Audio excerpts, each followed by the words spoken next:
við höfum verið að tala, þegar ég fór til Vopnafjarðar þá var ég að tala myndist ég aðeins á líkama Krist og það segir á einu stað að ef einn af sem sagt lifur á líkamanum þjáist, þá finnur allir líkamanum við. En þegar ég var að hugsa þetta eitthvað tímann, þá var það svo lifandi fyrir mér að ef að það þannig að þá getur líka þessi veiki hluti líkamans, hann getur líka dregið lækningu frá hinum sem eru heilir.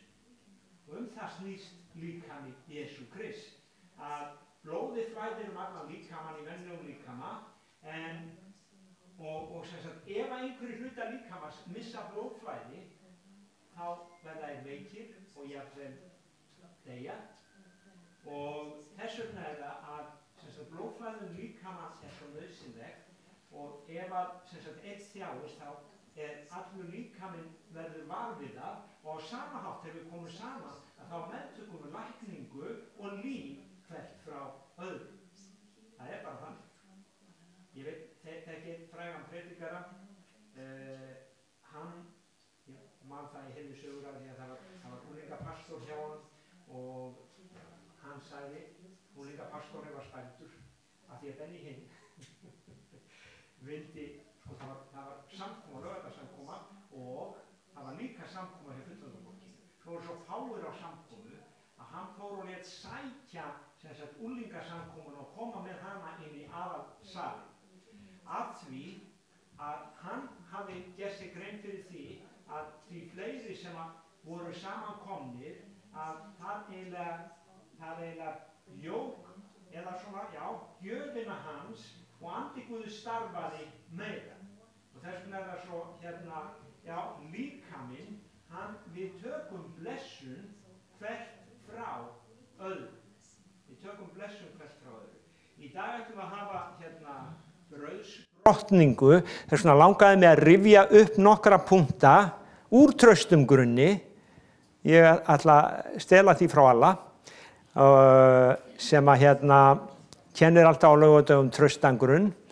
Vona ég fái leyfi til að gera það. Men langar að bara nefna nokkra punkta. Ég ætla ekki að fara í allan kaflan, en brauðsbrotning, það gott að við rifjum þetta upp á og til vegna þess að hérna í efninu segir að viðhorf til þessarar athafnar mikilvægt. Vegna þess að helgiathafnir okkar stundum verða bara að vana í staðinn fyrir að það sem sagt á að koma frá hjartanu. Og Jesús, hann myndi lærisveinana einu sinni á það, þar sem Jesaja sagði að Guð, hann sagði fólki sínu að athafnir þeirra væru honum andstyggilegar þótt þær væru samkvæmt ritningunni, hugsið ykkur. Það var eitthvað sem var samkvæmt ritningunni og þeir áttu að gera, en af því að hjarta þeirra var ekki í því, þá var það andstyggilegt fyrir Guði. Þess vegna gott að rifja upp hvað við erum að gera. Communion enska orðið, samfélag, það náið andlegt samband, altaris ganga, náið andlegt samband, communion. Og þetta kallað heilög kvöldmáltíð eða sáttmálamáltíð, og þessi sáttmálamáltíð, hún á sér fyrirmynd í páskahátíðinni. Og páskar þýða framhjáganga í raun og veru, og þegar að það var á páskamáltíðinni, þegar menn voru með allan hugan, segir hérna í textanum, við dag endurlausnarinnar í sögu forfeðranna, að Jesús Kristur stoppsetti heilaga kvöldmáltíð, þetta sem við ætlum að gera í dag. Jesús Kristur, hann stoppsetti þessa athöfn. Þannig að þetta eitthvað sem hann gerði, sem við eigum að framkvæma, og spurningin gerum við það að hjarta eða gerum við það að gömlum vana? Ferðu út að borða með konuðinni af gömlum vana, og þetta eitthvað svona sem þú bara ætlar að fara í gegnum, veist ekki til hvers þú gerir þetta, eða ferðu með henni af því að hún einstök, af því að það engin eins og hún. Hún sagði við mig áðan þegar ég sagði þetta við hana. Það eru margar að reyna, en það engin eins og hún. Förum við ekki út með þeim sem við elskum, af því við elskum að vera með þeim. Og þessi máltíð, hún snýst það að við elskum að hitta hann.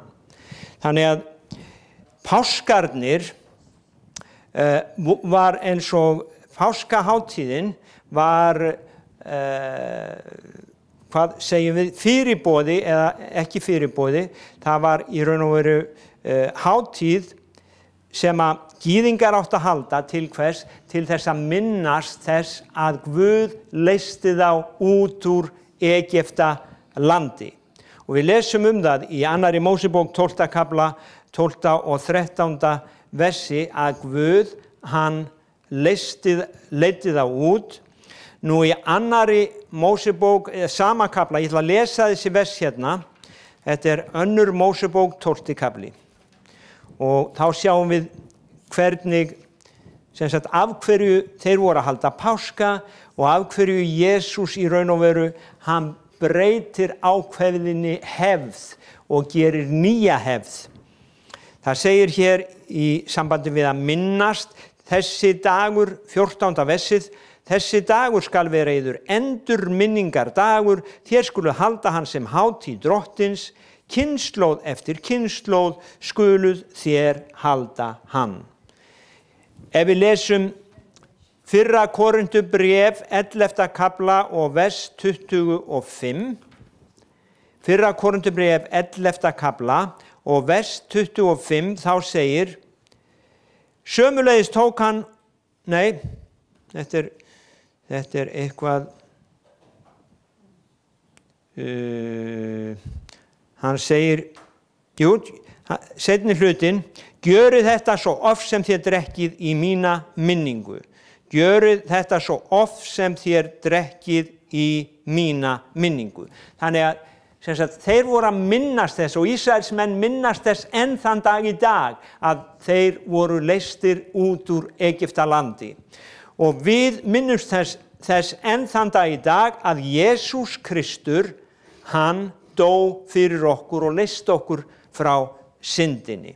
Og við skulum skoða líka hérna bera saman 11. versið í 12. kaflanum í 2. Mósebók aftur. Það segir, þannig skulu þér neita þess talandi páskalambið, þér skulu vera girtir lendariðar, hafa skó á fótum, staf í höndum, þér skulu þetta það í flýti, það eru páskar drottins. Því að þessa sömu nótt vil ég fara Egyptaland, deyða alla frumbur í Egyptalandi, bæði menn og fénað, refsidóma vil ég láta koma fram á öllum góðum Egyptalands, ég drottin. Síðan segir, og blóðið skal vera yður tákn. Á þeim húsum sem þér eruð, ég sé blóðið, mun ég ganga framhjá yður. Mun ég ganga framhjá yður.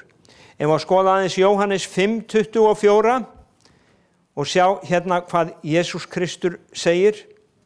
Jóhannes 5:24.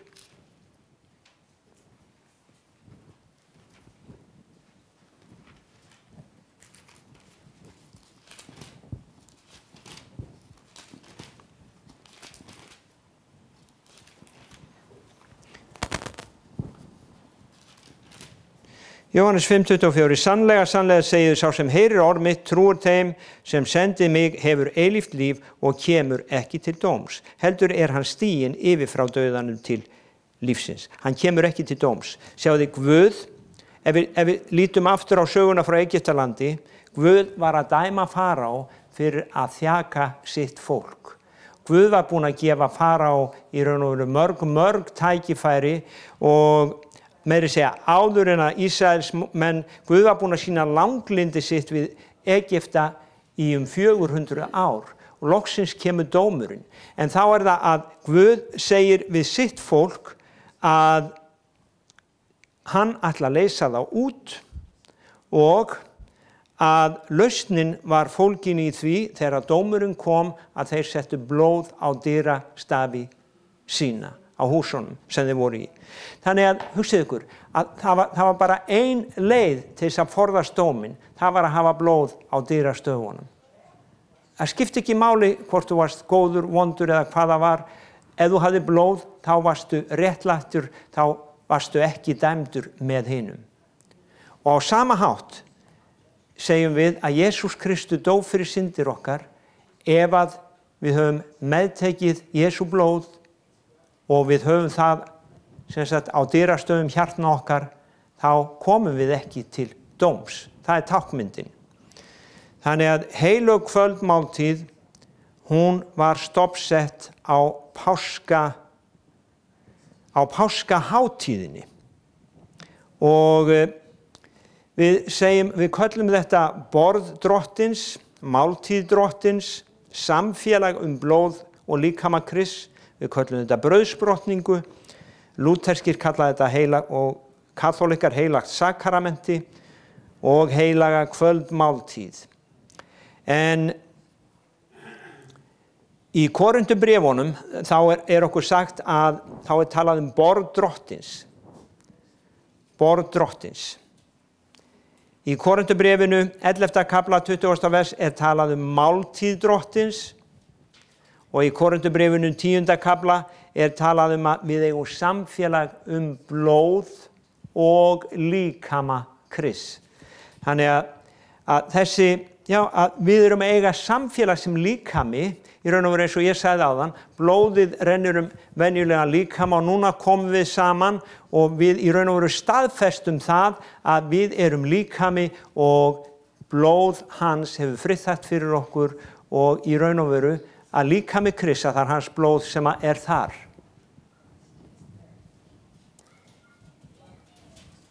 Mér langar að lesa frá Matteusar Guðspjalli og ég ætla að lesa síðan fyrir ykkur skýringuna við það í Passion biblíunni. Matteusar Guðspjall 20. og 7. kafli. Matteus 26.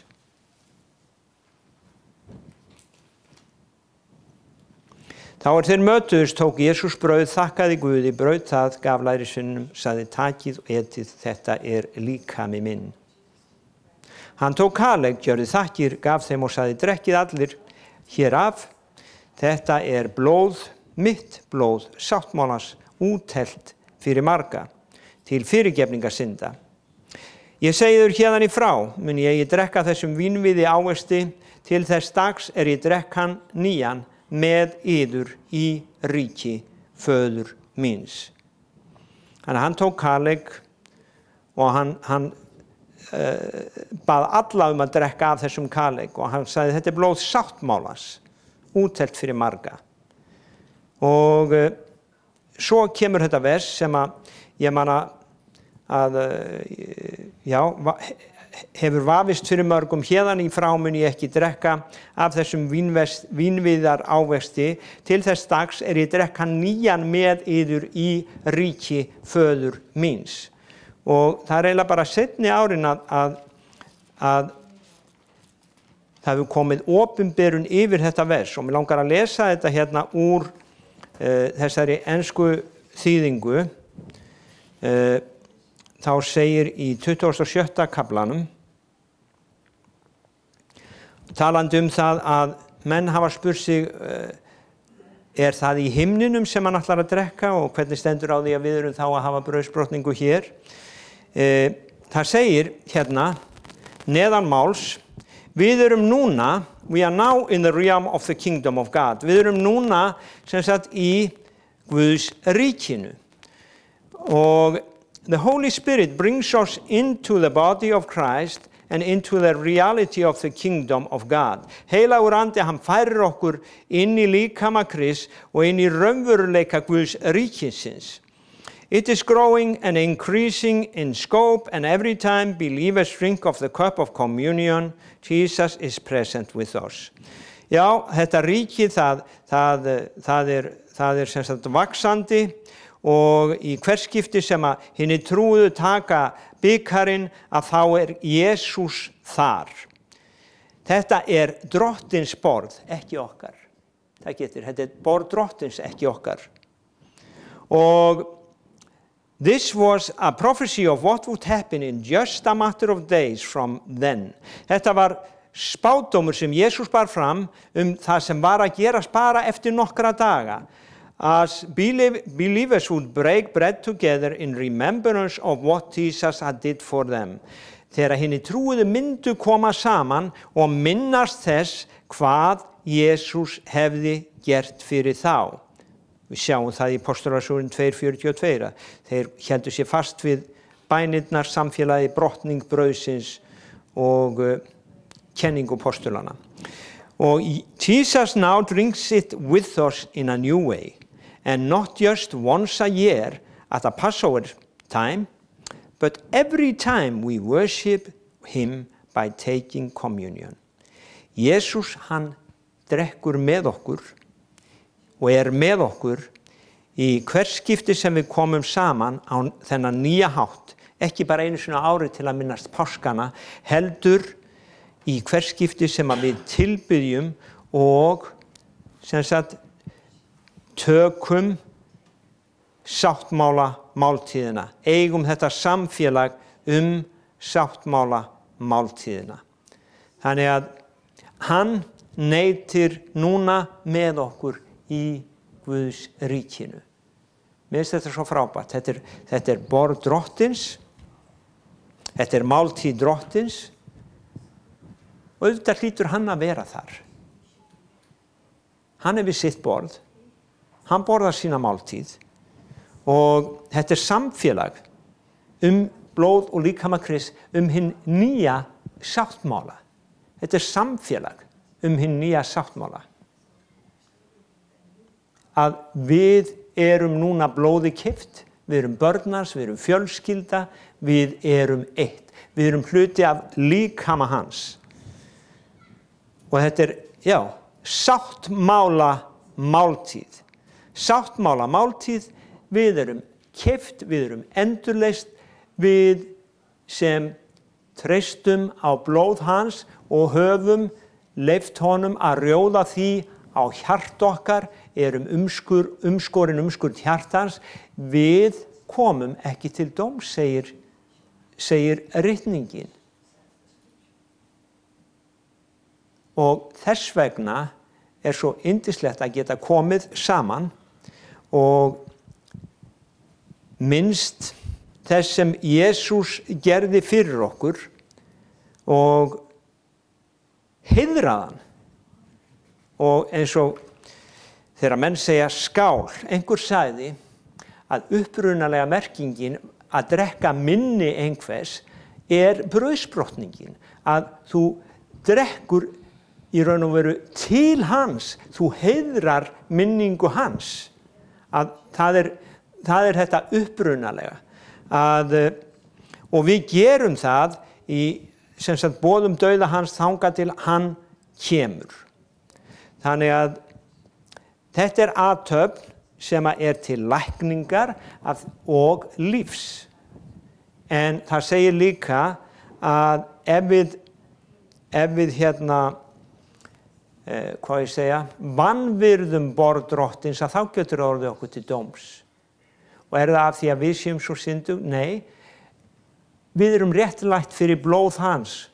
Og ef það eitthvað í okkar hjarta, þá getum við bara gefið drottni það.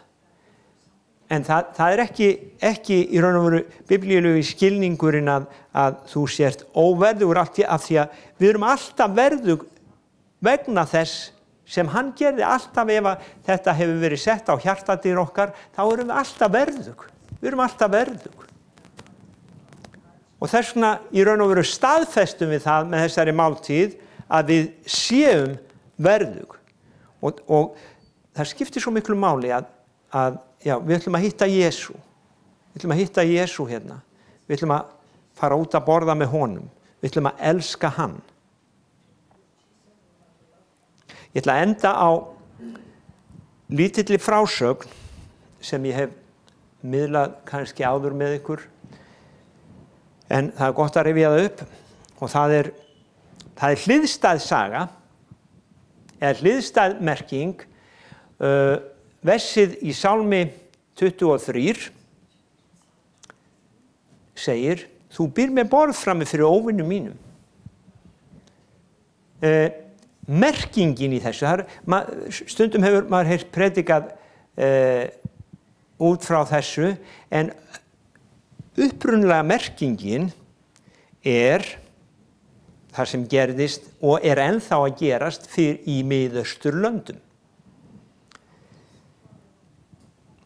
Það eru bedúínar sem eru hirmenn í bæði Ísrael og Londonum þar í kring og araba hirðar, shepherds.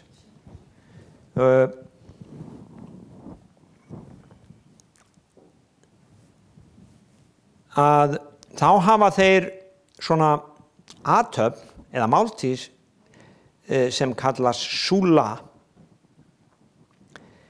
Arabíski málshátturinn súla kemur frá hebreska orðinu súlkan, hvernig sem á að bera það fram.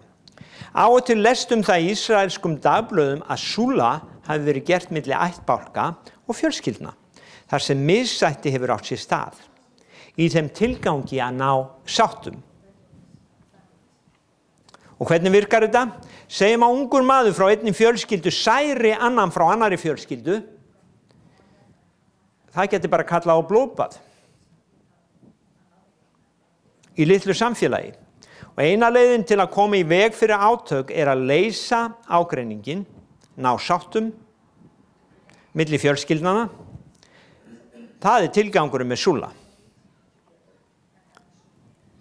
Máltíð undirbúin og báðir aðilar koma saman og setjast að borði. Seki aðilinn játar að hafa gert á hluta hins og þolandinn meðtekur játninguna. Þeir semja síðan sanngjarnar bætur fyrir misgjörðina. Þessar samningaviðræður geta tekið dag eða lengur þar til allir eru sáttir. Þannig það borð. Allan tíman eru aðilarnir við borðið, eta eða drekka, kaffi eða te. Og þegar niðurstaðan liggur fyrir og sáttmálinn samþykktur, þá eru fjölskyldurnar sáttar. Meðlimur úr fjölskyldu þolanda getur ekki ásakað gerandan eða fjölskyldu hans framar. Sáttmálamáltíðin gerir út þetta og það eins og þetta hafi aldrei gerst. Þannig að það búið að setjast niður og stundum stendur þetta borðhald kannski 1-2 sólarhringa, hugsið ykkur, meðan verið að semja bætur. En þegar búið að semja, að þá það bara búið. Meðlimur úr fjölskyldu þolanda getur ekki ásakað gerandan eða fjölskyldu hans. Sáttmálagjörðin gerir út þetta eins og þetta hafi aldrei gerst. Hversu stórkostleg mynd af því hvernig Guð hefur réttlætt okkur í Kristi og táknræn mynd af okkar brauðsbrotningu. Hann tók á sig sökina fyrir mig og þig. Og ég ætla að lesa eitt vers hérna að lokum 11:26 í fyrra Korinthubréfi. Það segir, svo oft sem þér etið þetta brauð, drekkið af bikarnum, boðið þér dauða drottins, þangað til hann kemur. Svo oft sem þér etið þetta brauð, drekkið af bikarnum, boðið þér dauða drottins, þangað til hann kemur.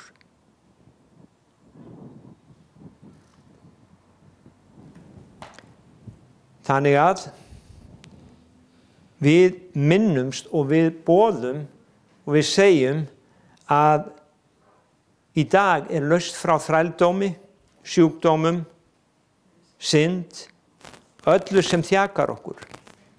Þetta lausnardagur, þetta sáttmálamáltíð. Hann hefur leyst okkur og það sem meira að hann hér af því þetta hans borð. Þetta hans sáttmáli, þetta hans borð og hann í raun og veru gerði sáttmála við Guð. Hann, Jesús sem maður, gjörði sáttmála við Guð föður. Og við erum sáttmála börnin. Við erum tekin inn, við erum samerfingjar, hann gerði sáttmálan. Og hvaða máli skipti það, segir einhver? Sáttmálinn heldur frá báðum hliðum. Sjáðu til, ef það veri ég sem hefði gert sáttmálan, þá væri búið að rjúfa hann. Jesús, hann brást aldrei. Jesús brást aldrei, hann var syndlaus, hann gerði sáttmála við Guð föður, hann tók syndir okkar og þess vegna heldur þessi sáttmáli. Við erum tekin inn í þennan sáttmála. Amen.